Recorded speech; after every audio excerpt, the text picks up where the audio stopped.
एक समय की बात है, भगवान श्री कृष्ण के एक सखा उनसे मिलने के लिए द्वारका पधारते हैं।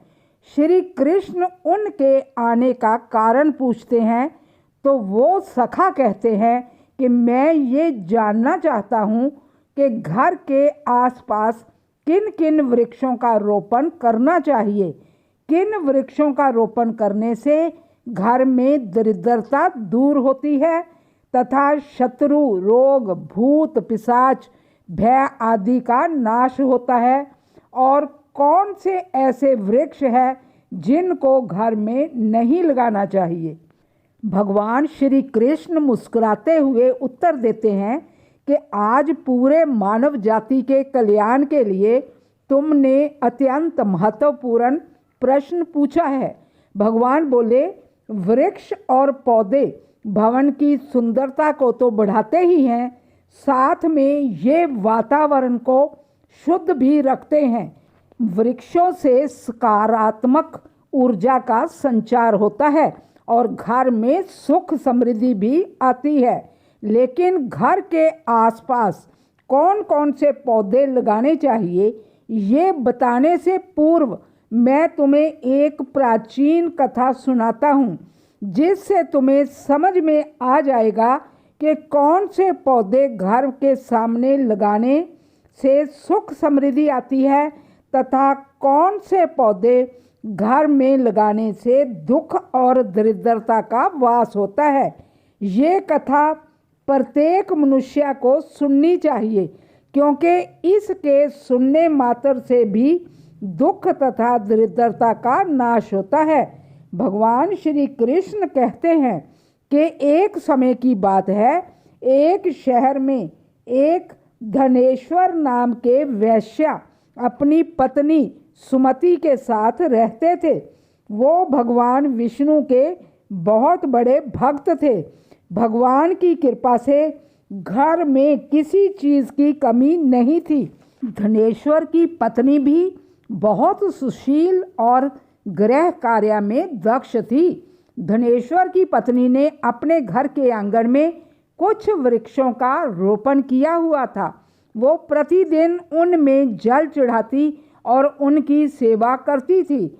लेकिन धनेश्वर की पत्नी को पेड़ों के बारे में कोई ज्ञान नहीं था। उसे जो पेड़ अच्छे लगते वो उनको बिना सोचे विचारे अपने आंगन में लगा लेती थी, जिसके कारण उस वैश्या को व्यापार में काफ़ी घाटा होने लगा। उसके घर में कलह होने लगी। धीरे धीरे धनेश्वर का सारा धन नष्ट हो गया और उसका सारा व्यापार भी ठप हो गया। अब धनेश्वर के पास अनाज खरीदने के लिए भी पैसे नहीं थे। उनके भूखे रहने के दिन आ गए। धनेश्वर की पत्नी उसे कुछ काम करने के लिए कहती, लेकिन ढूंढने पर भी धनेश्वर को कहीं कोई काम नहीं मिला। धनेश्वर ने अपनी पत्नी के पूरे गहने भी धीरे धीरे करके सारे बेच डाले, फिर भी दरिद्रता ने उनका पीछा नहीं छोड़ा। वे दोनों पति पत्नी इस बात से अनभिज्ञ थे कि ये सब कुछ घर में लगे कुछ अशुभ वृक्षों के कारण हो रहा है। फिर एक दिन एक साधु महात्मा धनेश्वर के घर पधारते हैं। धनेश्वर साधु महात्मा को प्रणाम करके कहते हैं कि आइए महाराज, इस गरीब के घर में आपका स्वागत है। साधु महात्मा बोले, हे महोदय, मैं तीर्थ यात्रा करने के लिए निकला हूँ और विश्राम के लिए किसी जगह की तलाश कर रहा हूँ।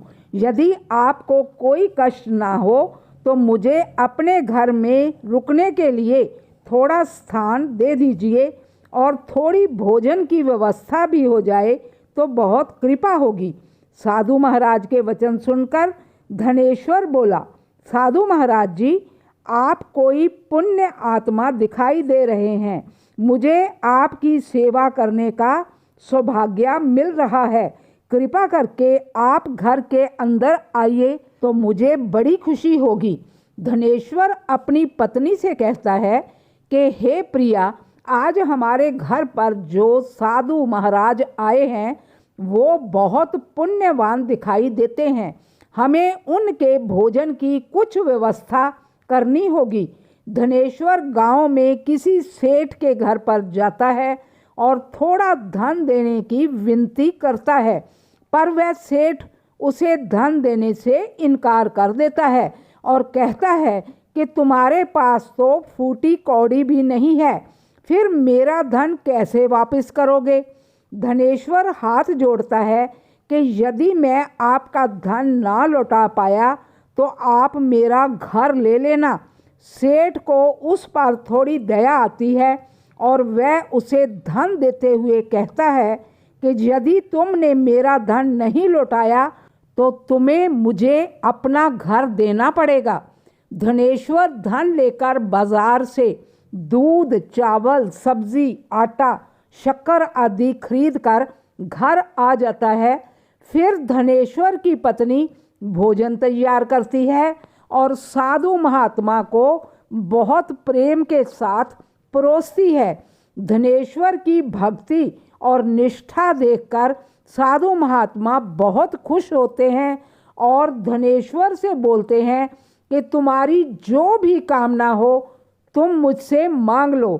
धनेश्वर बोलता है कि महाराज जी, आपका आशीर्वाद ही हमारे लिए काफ़ी है, पर मैं ये जानना चाहता हूँ कि किस कारण से हमें दरिद्रता का दुख भोगना पड़ रहा है। हम तो भगवान विष्णु के भक्त हैं, फिर हमारे जीवन में ये दरिद्रता क्यों आई है। महात्मा बोलते हैं कि वैश्या, मैं जब तुम्हारे द्वार पर आया था तभी मुझे इस बात का आभास हो गया था कि तुम्हारे जीवन में दुख और दरिद्रता आए हुए हैं। तुम्हारे घर के सामने जो वृक्ष लगा है वो ही तुम्हारी दरिद्रता का कारण है। तुम इन पौधों को उखाड़कर उनके स्थान पर शुभ पौधों का रोपण करो। इन वृक्षों के कारण ही तुम्हारी ये दुर्दशा हुई है। धनेश्वर पूछता है कि हे महात्मा जी, कृपा करके मुझे बताएं कि घर के सामने कौन से वृक्ष लगाने चाहिए जिससे घर में सुख समृद्धि आए और कौन से वृक्ष घर में नहीं लगाने चाहिए। साधु महात्मा जी बोले, ठीक है, मैं तुम्हें उन वृक्षों के बारे में बताता हूँ। मनुष्य को अपने जीवन काल में एक पीपल का वृक्ष जरूर लगाना चाहिए। किसी जलाशय के समीप पीपल का वृक्ष लगाने वाले मनुष्य को जो फल मिलता है वो फल 100 यज्ञ करने से भी नहीं मिलता। इससे सभी पितर दोष खत्म हो जाते हैं और पितरों को मोक्ष की प्राप्ति होती है। पीपल की जड़ में भगवान श्री हरि विष्णु, तने में केशव, शाखाओं में नारायण, पत्तों में श्री हरि और फलों में सभी देवी देवता निवास करते हैं। नियमित तौर पर पीपल की पूजा करने और जल चढ़ाने से लक्ष्मी की प्राप्ति होती है तथा पापों का नाश होता है। पीपल की पूजा करने से आयु में वृद्धि भी होती है। पीपल के वृक्ष को चोट पहुंचाना और उसकी टहनी को तोड़ना महापाप माना गया है। रविवार के दिन भूलकर भी पीपल को स्पर्श नहीं करना चाहिए और ना ही पीपल की पूजा करनी चाहिए। पीपल को जड़ से काटने वाले का कभी उद्धार नहीं होता। अब मैं तुम्हें दूसरे वृक्ष के बारे में बताता हूँ। आंवले का पेड़ लगाने से मनुष्य जन्म मृत्यु के बंधन से मुक्त हो जाते हैं। जिस घर के सामने आंवले का पेड़ होता है वहाँ पर स्वयं भगवान विष्णु और माता लक्ष्मी निवास करते हैं। तीसरा है अशोक का पेड़। ये वृक्ष शोक का नाश करता है। इस वृक्ष को घर के पास लगाने से घर में सुख समृद्धि बनी रहती है। माँ लक्ष्मी ने जब सीता के रूप में अवतार लिया था तब रावण के द्वारा अपहरण करने के बाद उनका वास अशोक वाटिका में था। माँ सीता ने अशोक वृक्ष को ये वरदान दिया था कि जिस स्थान पर अशोक का वृक्ष होगा वहाँ पर उनका सदैव वास होगा। चौथा वृक्ष है पाकड़ का वृक्ष। ये वृक्ष लगाने से महायज्ञ के समान फल मिलता है। कलयुग में मनुष्य यज्ञ तो कर नहीं पाते, इसलिए उन्हें पाकड़ का वृक्ष जरूर लगाना चाहिए। पांचवा है नीम का वृक्ष। नीम का वृक्ष लगाने से सूर्यदेव प्रसन्न होते हैं। इसे घर के पास लगाने से रोगों से मुक्ति मिलती है। माँ लक्ष्मी नीम के वृक्ष के नीचे निवास करती है। घर के सामने नीम का वृक्ष लगाने से धन संपदा की कभी कमी नहीं रहती। छठा है जामुन का वृक्ष।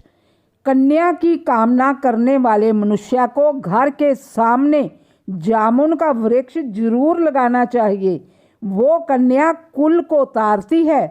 सातवां है बेल का वृक्ष। बेल के वृक्ष में भगवान शिव और माता पार्वती निवास करते हैं। जिस घर में बेल का पौधा लगा होता है उन्हें भगवान शिव और माँ पार्वती का आशीर्वाद मिलता है। उस घर में कभी अकाल मृत्यु नहीं होती और ना ही दुख तथा दरिद्रता आती है। आठवां है नारियल का पेड़। घर के आंगन में नारियल का पेड़ होने से उस घर के सदस्यों का समाज में मान सम्मान बढ़ता है।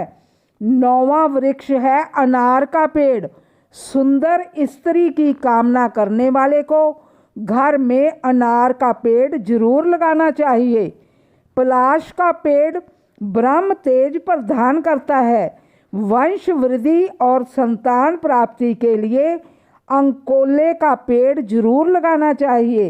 अगर मनुष्य किसी बीमारी से पीड़ित है तो उसे खैर का पेड़ लगाना चाहिए।